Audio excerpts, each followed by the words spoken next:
सोच रहे थे कि आलू और बेसन का पैनकेक बना दो, फिर हमने कहा नहीं, लौकी का पैनकेक बनाए ज़्यादा ही अच्छा रहेगा। और यहाँ पे तवा चढ़ा दिया, फिर गर्मा गर्म बना दिया। बेटी उठ गई थी, नहाने के लिए चली गई थी और उसके लिए हम फिर कपड़े निकालने चले गए थे। और एक कमेंट ये भी आता है कि आप बच्चों को नहला के नहीं भेजते। ऐसा नहीं है, बच्चे हमारे नहा के ही जाते हैं। कभी कभी हम उनको लेते नहीं हैं अपने ब्लॉग में, तो वो नहीं आते हैं। अभी जो बेटी है कि वो नहा ही रही है, अपने कपड़े वपड़े पहन रही है, तो हम यहाँ पे किचन में ही काम कर रहे थे।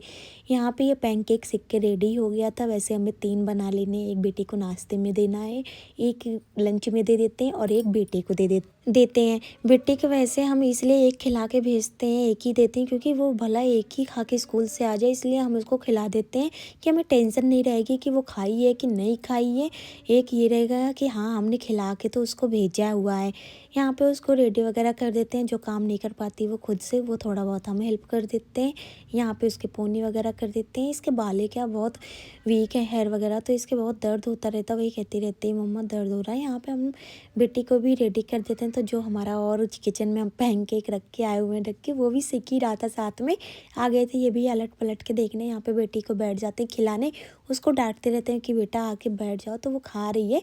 फिर इसके बाद जाते हैं, हमने थायराइड की अपनी दवा ले ली। फिर बेटी ने कहा कि मम्मा जाऊँ बैग लगा लूँ। हमने कहा ठीक है, बैग लगा लो। यहाँ पे देखो रोने लगी थी रूम को देख के, कह रही थी यहाँ रूम में आए मम्मा मौसी की याद आ गई, क्योंकि जो हमारी बहन आई थी अंशी, इसी रूम में रहती थी, कि वो रोने लगी, कह रही है बुलाओ। तो हमने कहा ठीक है, बुला देंगे। अभी तुम पहले टाइम टेबल से बैग लगा लो, फिर स्कूल चले जाना, फिर हम मौसी को बुला देंगे।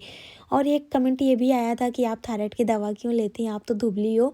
ये हमें नहीं मालूम है, क्योंकि ये डॉक्टर ने बताया कि आपको हमेशा ही थायराइड की दवा खानी पड़ेगी।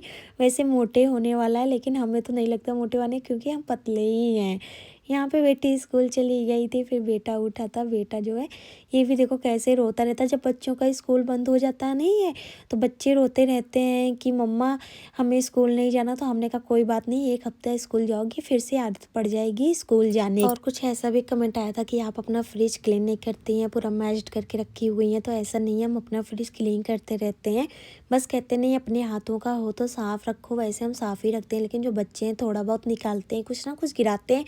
बेटी भी हमारी बड़ी हो गई है, तो ये दोनों मिलके किचन में मिलके फ्रिज में लेके कुछ ना कुछ ये बनाते हैं, जो कि हमको भी खाने पीने के लिए देते रहते हैं।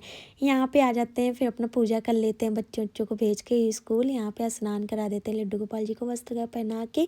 और आप लोग ये बताइएगा कि आप लड्डू गोपाल जी को स्नान कराते हैं, जो जल होता है वो बचता है, तो आप क्या उसे फेंक देते हैं? हम तो फेंकते नहीं है, पूरे घर में उसको छिड़क देते हैं, और जो बचता है थोड़ा बहुत वो हम पी लेते हैं। आप लोगों को मेरी ब्लॉग